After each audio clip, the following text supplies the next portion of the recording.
for Kpandai won the elections with a decisive margin of 3,734 votes.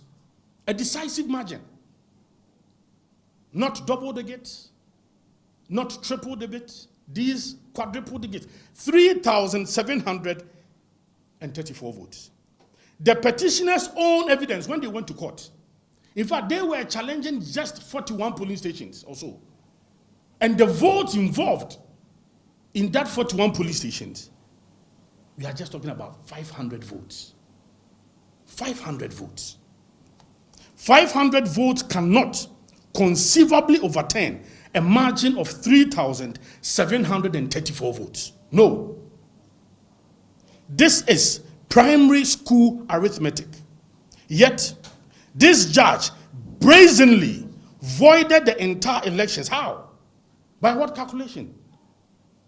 By simply ignoring the affected results requirement. The court leaped recklessly from there were irregularities to void the elections. This is not law. This is not justice. Clearly, this is injustice. Ladies and gentlemen, our elections manual is explicit. Where proving irregularities could not possibly change the results, the elections must stand. The Supreme Court affirmed this in Ennis versus Electoral Commission. An election is not to be invalidated where the outcome manifestly reflects the majority will. The judge discarded these sacred principles. The judge spat on binding precedent. This is judicial vandalism. Now again, let me refer you to Regulation 48 as well.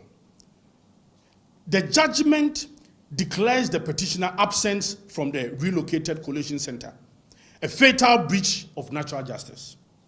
But here, the true outrage that exposes this judgment as a sham, the court deliberately, systematically ignored Regulation 48.2 of CI 127. And what does CI 127 says? Let me state the law clearly. Regulation 48.2 states unambiguously that the non-attendance of candidates or agent does not invalidate acts lawfully done by the returning officer.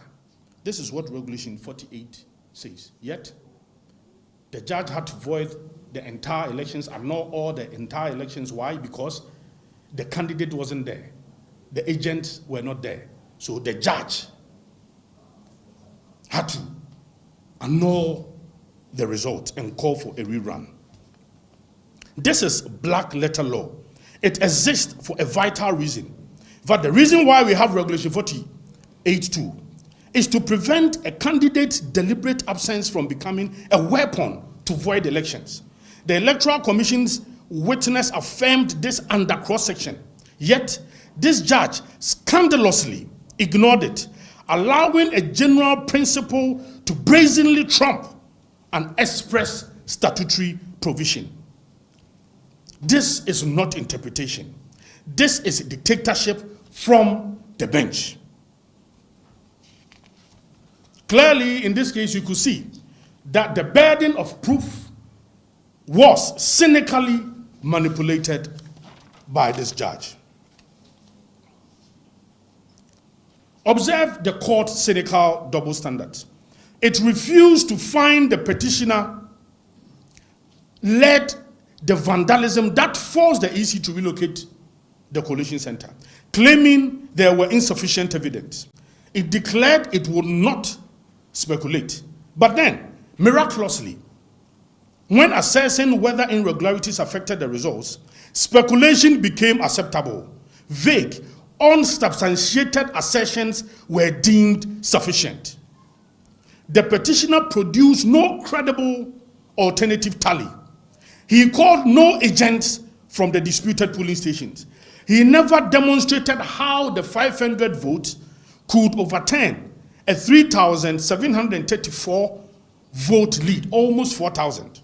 Yet, this judge granted the most drastic relief possible, voiding the entire elections, disenfranchising thousands, and rewarding the petitioner for his evidentiary failure.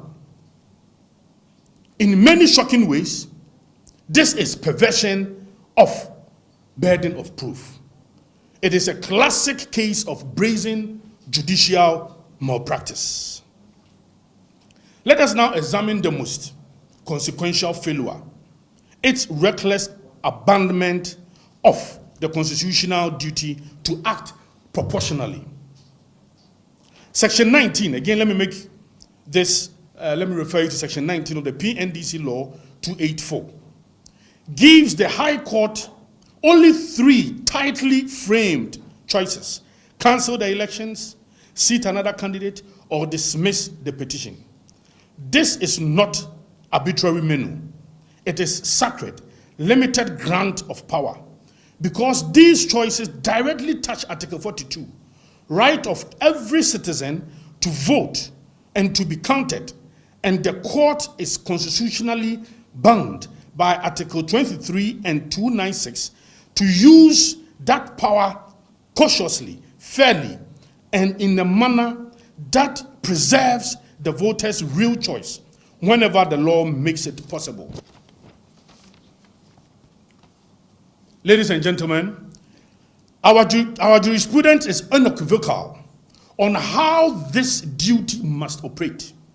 In Ennis versus Electoral Commission, the court found the returning officer had breached the law. Yet, instead of voiding the entire pool, it used Section 19B to declare the petitioner duly elected, emphasizing that a whole election could not be invalidated if the result still reflects the majority will. This principle was elevated to the highest level in 2013 presidential elections petition. The Supreme Court, adopting the Midhurst versus Lau test, held that proving non-compliance will not justify voiding a pool if the election was really and in substance conducted under the law and result was not and could not reasonably be supposed to have been affected. This is settled doctrine of substantial compliance. Elections are to be upheld where breaches do not overturn the people's choice. The court itself accepted many defects were mere administrative errors, clerical errors, and that could be addressed through scrutiny or recollation under the law. The petitioner's own originally reflected this reality. He sought targeted relief in only 41 polling stations, not a wholesale cancellation of the constituency's choice. The evidence was clear. Every single Form 8A existed. The results was gazetted. The raw materials to ascertain the true will of the people were all present and available. Despite this, the court straight away went to the harshest of the three Section 19 outcomes, a full constituency-wide rerun. Its justification that some collation materials were destroyed. How can this be? The petitioners themselves presented 41 polling stations as disputed. And then the judge said, oh, you brought 41, don't worry, I'll give you all the 151. How ridiculous. But the judgment provides no convincing reason why the loss of these materials made it possible to reconstruct the lawful majority from the existing Form 8As.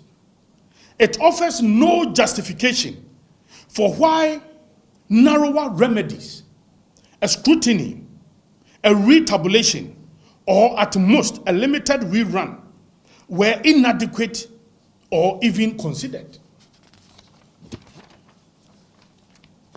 Ladies and gentlemen, this is the core, unforgivable flaw, where our case law insists on proportionate vote-preserving remedies. This judgment defaults to nuclear relief, where precedent command caution to respect the sovereign will. This court exercised caprice. It did not use Section 19 in the careful, constitution-compliant manner. It acted not as a guardian of constitutional rights, but as an agent of their destruction. This is not a lawful judicial order. It is a fatal constitutional dereliction. Put differently, this is not justice. This is judicial brutality against the sovereign will of the people. Now, let me turn your attention to the most dangerous precedent in this judgment: rewarding violence. Now, we arrive at the most outrageous, the most terrifying part of this abomination. It was the violent criminal act of the petitioner's supporters that forced the relocation of the coalition. The petitioner marshaled his supporters to go and destroy electoral materials. They vandalized the center. They destroyed materials. And this created terror.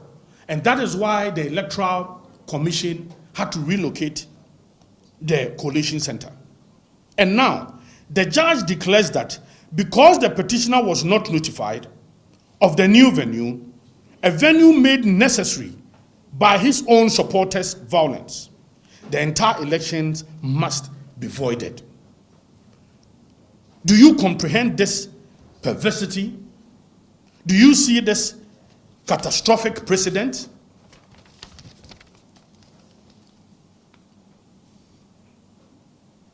There is an ancient, sacred legal principle: an evildoer must not benefit from his evils. The judgment violates that principle entirely. It rewards violence and chaos. The message is chilling.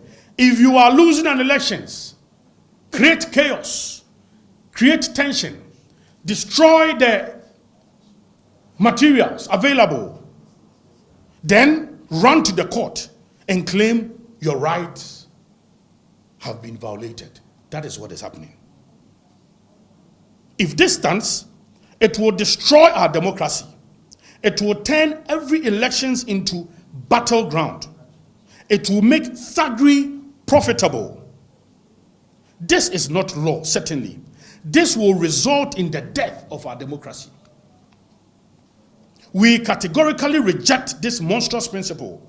We call on the appellate courts of this land to uproot this poison before it infects our entire jurisprudence. Let this be heard by all. Our condemnation of this judicial abomination is marked not only by our decisive, unified, and lawful actions. The new Patriotic Party stands as one solid rock behind the Member of Parliament for Kpandai, Honorable Martin Nyindam. His fight is our fight. His cause is our cause. And his cause will be the cause of every new Patriotic Party member. With the full authority, resources, and total backing of the entire NPP, Honorable Nyindam has taken the following immediate and formidable legal actions. 1. First, he has filed a stay of execution against the orders of this bogus judgment, halting any illegitimate rerun in its tracks. Number 2, he has filed a powerful notice of appeal to the Court of Appeal, respectfully praying to the total overturn of this legal travesty. And third, recognizing the grave constitutional injury inflicted, he has initiated an application of certiorari at the Supreme Court, respectfully calling on the highest court of the land to quash this perverse judgment and restore constitutional order. We are deploying the full force of our legal arsenal within the framework of our law. Our weapons are the Constitution, precedents, and an unshakable commitment to justice. To the resilient people of Kpandai, Honorable Martin Yindam and your people, we send this message directly to you. We see you clearly expressed will, written in the indelible ink of 3,732 votes. We hear your sovereign voice, which this judgment tried to silence. Do not lose heart. The new Patriotic Party has not abandoned you. We have not retreated. We are with you completely and unfadingly. We will walk every step of this legal journey with you. We will fight in every court at every hour, with every resource at our command, to defend the mandate of the mandate you freely gave. Your victory was legitimate. Your choice was just. And we will not rest until the choice is vindicated and your rightful member of parliament restored. This is our sacred pledge. Now, there's a sinister and a calculated agenda. Ladies and gentlemen, this catastrophic judgment did not happen in isolation. It is part of a deliberate pattern.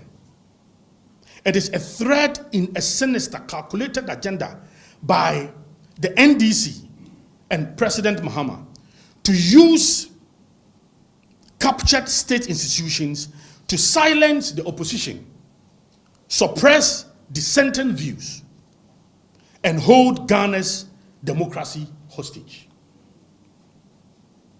Look at the fact. Since assuming power, the NDC has waged relentless assault on democratic norms. The unlawful removal of the Chief Justice. In Ablekumanov, we witnessed the criminal annexation of our seat, a daylight robbery, state-sponsored thuggery, marred the partial rerun. Our stalwart, including Honorable Howard Kumsin and the Deputy National Organizer, Chris Lloyd, they were harassed. The perpetrators received a mere court fine. We chose peace and stability and did not escalate. In Akwatia, votes were bought openly, shamelessly, and systematically. And let us never forget the vice chairman of the NDC, Sofo Avoka, and that of an NDC communicator, their chilling threat to eliminate the minority leader, my good self, and Honorable Anodompre. A reckless incitement still unanswered for in our courts. And this assault is not confined to our courtroom. We will see it now in even in the House of Parliament, that is a chamber, the People's House. We see the machinations to harass and intimidate members of the new Patriotic Party, to suppress their voices through a dishonest and autocratic misuse of rules of procedure, a clear breach of both the spirit and letter of the Constitution of Ghana. We know they have made our courageous minority leader and some party stalwarts their target, seeking to silence the most powerful voices in the new Patriotic Party that holds government to account. But let this warning echo through the corridors of Parliament, that we in the new Patriotic Party will not allow their evil plot to succeed in any way. We will have our say in that house. We will oppose their fraud, their corruption, their abuse of power, and with relentless clarity. We will use every legitimate tool within parliamentary practice to ensure that the voice of the people, as represented by their elected members, is never stifled by the tenery of the majority. Attempting to mute the minority is an attack on democracy itself, and we shall resist it outrightly.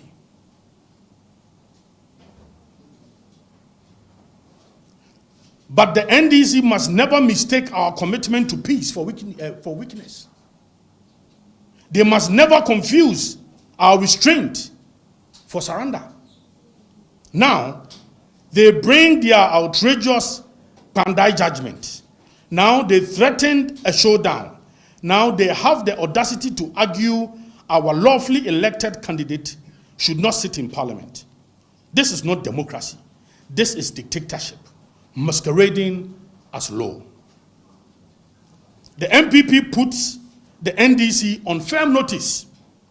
We will not stand idle while you destroy our institutions. We will not be silent while you pervert justice. We will not allow you to criminally annex seats you could not win at the ballot box. And even the NDC schemes to enrich itself, governance, to entrench itself, governance collapses. Our senior high school students have started failing at record rates. Their futures are in jeopardy, and there is no plan.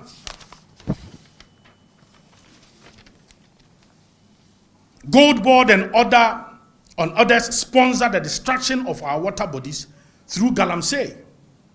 Our rivers die, our forests vanish, and state institutions look away. 1 million tons of local rice rot whilst farmers weep. Insecurity rises. Ghanaians no longer feel safe in their own country. Electricity tariffs increased 3 times this year. Water up. This is not governance. 24-hour economy in shambles. This is catastrophic failure on an epic scale. This is not the Ghana we handed over to the NDC. Our unshakable commitment. Let me state clearly that we stand. The NPP is committed to constitutionalism, the rule of law, and responsible opposition. We reject violence, but commitment does not make us dormant. Constitutionalism does not mean accepting lawlessness from those in power. The rule of law applies to all, including government, judges, and the president. We have been patient. We have been restrained. We have prioritized peace, but our patience has limits. If the NDC continues on this path of institutional capture and democratic subversion, they will find a different NPP, a party ready to defend democracy with every lawful tool at its disposal.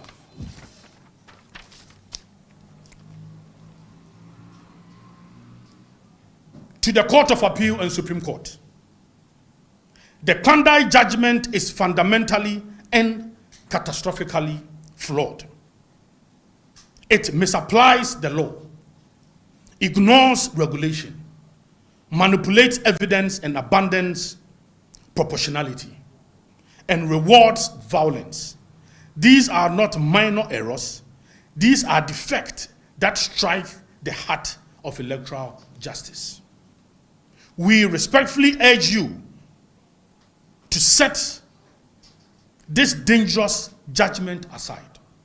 Restore the mandate of the people of Kpandai that Kpandai overwhelmingly gave. Uproot this vicious precedence. to President Mahama and the NDC.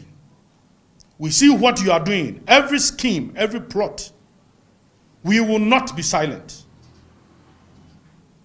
We will not surrender. To the media, the people of Ghana, stay vigilant. Your democracy is under severe attack and threat. Speak up, stand up. Do not let this country slip back into authoritarian rule. To our members and supporters, stay strong, stay peaceful, stay ready. The fight for Ghana's democracy is not over. It has just begun, and we shall win. And again, on this same matter, how the state plan to capture, the new Patriotic Party has taken serious note on a grave disclosure made on Joy FM's Newsfile program on 6th December 2025. These revelations cut to the heart of Ghana's democratic order, and raise urgent questions about coordinated interactions occurring under the guise of institutional independence. During a live panel discussion on Joy News Newsfile program on Saturday, December 6th, the Director of Communication Strategy and Research at the Office of Special Prosecutor revealed the existence of a government-sponsored WhatsApp group that includes officers of the OSP, security institutions, representations from the Supreme Court, hand-picked journalists, and civil society organization leaders. The shocking disclosure was confirmed by the host of the show, Mr. Samson Ladi Ayenini, who named Yoko, the Ghana Police Service, Shraj, and the OSP, and also representatives from the Supreme Court, judges, as some of the members on what, in our view, is a cabal. When Mr. Ayene, who is presumed to be independent host of Newsfile, explained that the government set up the WhatsApp group because we have been given work to do. What kind of work? We have been given, the government has given this group work to do. He exposed the rotten coal. This is yet another irrefutable proof of President Mahama's and the NDC's blueprint for an elective dictatorship. What has been exposed by element of this dark governance is the secret government-run virtual meeting place created by the office of the president to ensnare our nation's most critical independent voices and institutions. Supreme Court judges, the special prosecutor, investigative agencies, and hand-picked journalists are all on the take and on the same page, a page written and controlled by the NDC administration. This is not about fighting corruption. It is about muzzling the fighters of corruption. It is about fighting the fight against corruption. It is about corrupting anti-corruption institutions. The scheme is now clear. Criminalize the opposition in the false name of anti-corruption for partisan gains. 2, compromise and muzzle every watchdog, CSOs, judges, journalists, unions, clergy, from seeing, hearing, and speaking evil against this government. Ghanaians need to know, are journalists and CSOs leaders being paid for this conspiratorial service? And if so, are they paid with public funds? They must come clean on the job they have been tasked to perform. These are legitimate questions Ghanaians are asking.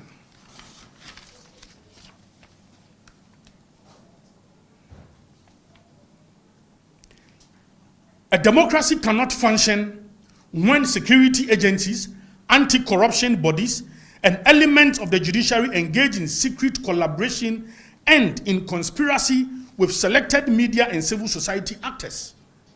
Such a dark and crooked enterprise neutralizes transparency, weakens accountability, and risks turning independent state institutions into instruments of coordinated partisan control. If these disclosures are accurate, and the evidence presented thus far suggests that they are, then Ghana faces one of the most serious institutional challenges of the Fourth Republic. The independence of the OSP is fundamentally compromised if senior staff of the office participate in coordinated and secret forums and platforms to conspire with journalists and CSOs. 2. Yoko and police officers sharing information outside official channel may breach professional ethics and legal obligations. 3. Judges appearing in informal networks with activists, media actors, security agencies, investigators, and prosecutors risk undermining confidence in judicial impartiality. These are not features of a healthy constitutional system. The NPP therefore calls for the following actions: a full public explanation from the OSP and other institutions regarding the purpose, membership, and operations of this secret WhatsApp platform. A parliamentary inquiry into this matter with all relevant individuals and institutions called to explain their roles in the nature of this group activities. 3. An audit, where necessary, to determine whether confidential material has been shared outside authorized channels. 4. Administrative, professional, or legal action where any breaches of protocol are confirmed. And 5. Full transparency from any CSO leaders and journalists who are participants on this secret government WhatsApp group. These developments reinforce long-standing concerns that some influential voices in the media and civil society are not operating with the independence expected of them when actors who shape public opinion,